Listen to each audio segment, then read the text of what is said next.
గోవింద ఆడటానికి ఎందుకు రావట్లేదు అడగడానికి గోవింద ఇంటికి వెళ్ళారు. వాకిట్లో నిలబడి గోవిందా గోవిందా అని పిలిచారు. ఇలా పిలవగానే ఆ ఇంట్లోంచి ఏడు వినిపించింది. అది వినగానే ప్రభు ఏమైంది, ఎందుకు ఏడుస్తున్నారు అని అడిగారు. గోవింద తల్లి ఇంకా గట్టిగా ఏడుస్తూ ఉంది.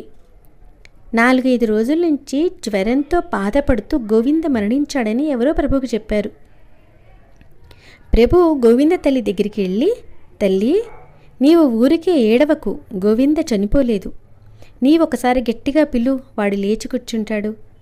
మనిషి జీవించి ఉండగా ఏడవడం మంచిదా అన్న ఆ పిచ్చి పిల్లవాడి మాటలు వారికి నిజం అనిపించలేదు.